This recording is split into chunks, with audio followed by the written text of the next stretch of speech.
ঈশিকা ও রিমা ছিল ছোটবেলা থেকেই প্রাণের বন্ধু। তারা একই পাড়ায় থাকত এবং একই কলেজে পড়ত। রিমা, তোর খাতা রেডি তো? আজ আবার স্যার হঠাৎ টেস্ট নিলে। আরে চিন্তা করিস না, তুই থাকলে সব ঠিক হয়ে যায়।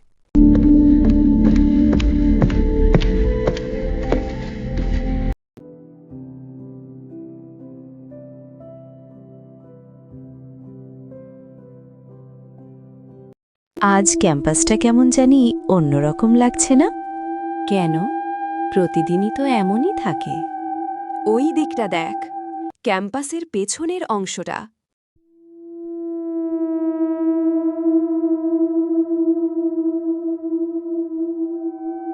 ওটা আবার কি? আগে তো কখনো খেয়াল করিনি।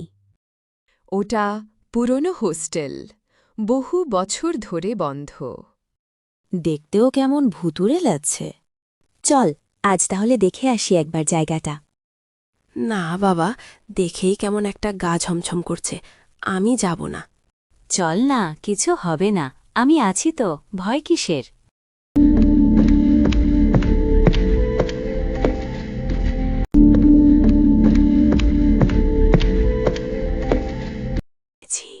ওই হোস্টেলের সিঁড়ি ঘরে নাকি কিছু একটা আছে।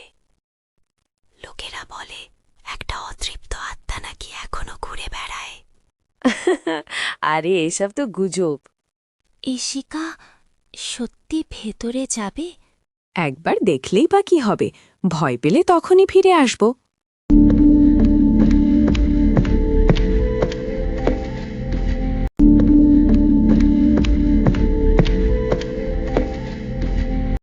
এখানে এত চুপচাপ কেন? পরিত্যক্ত জায়গা তো, তাই রবে। এইটাই সেই শিলিঘর। পরের ভিডিও পেতে সাবস্ক্রাইব করুন।